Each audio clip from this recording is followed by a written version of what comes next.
কি খেলাটাই না দেখাচ্ছে শাকিব খানের দল ঢাকা ক্যাপিটালস। শাকিব খান নিজেই বড় নাম, তিনি থাকবেন কি থাকবেন না এই সংক্রান্ত একটা আলোচনা ছিল। বিপিএল সবার আগেই ঢাকা ক্যাপিটালসের চমক। সুনীল নারায়ণ ও আন্দ্রে রাসেলকে দলে নিল শাকিব খানের দল। বাংলাদেশ প্রিমিয়ার লিগ শুরু হতে এখনো বাকি কয়েক সপ্তাহ, কিন্তু ততক্ষণে মাঠের বাইরে শুরু হয়ে গেছে উত্তেজনার আগুন।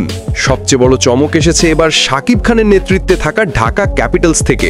বাংলাদেশ প্রিমিয়ার লিগের 12তম আসর শুরু হচ্ছে আগামী 30 ডিসেম্বর আর চলবে আগামী 7 ফেব্রুয়ারি পর্যন্ত।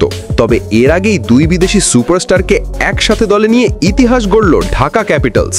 কোটি টাকার বিশাল চুক্তিতে ঢাকা ক্যাপিটালস দলে নিয়েছে ওয়েস্ট ইন্ডিজের রহস্য স্পিনার সুনীল নারায়ণ এবং power hitter Andre রাসেলকে।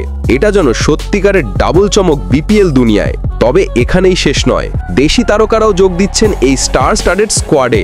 Dhaka Capitals ইতিমধ্যেই দলে নিয়েছে জাতীয় দলের পেস তারকা তাসকিন আহমেদ এবং ওপেনার সাইফ হাসানকে। সব মিলিয়ে শাকিব খানের দল এখন হয়ে উঠছে বিপিএল এর সবচেয়ে ভয়ঙ্কর ও ব্যালেন্স টিম। এই খবরটি নিশ্চিত করেছে ঢাকা ক্যাপিটালসের অফিসিয়াল ভেরিফাইড ফেসবুক পেজ। তারা জানিয়েছে, তাসকিন, সাইফ, সুনীল নারায়ণ ও আন্দ্রে রাসেল সবাইকে আমরা সরাসরি চুক্তিবদ্ধ করেছি। তারা সবাই ঢাকার জার্সি গায়ে মাঠে নামতে মুখিয়ে আছে। ক্রিকেট বিশ্লেষকদের মতে নারায়ণের ম্যাজিক স্পিন, রাসেলের পাওয়ার হিটিং, তাসকিনের আগুনে বোলিং আর সাইফের ওপেনিংয়ে ধৈর্য, সব মিলিয়ে এই দল হতে যাচ্ছে বিপিএল এর সবচেয়ে আলোচিত দল।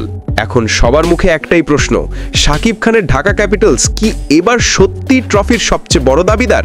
বিপিএল মাঠে গড়ানোর আগেই শাকিব দেখিয়ে দিলেন তার দল শুধু তারকায় নয়, পরিকল্পনাতেও সেরা। বিপিএল 2026 ডাবল চমকে শীর্ষে ঢাকা ক্যাপিটালস।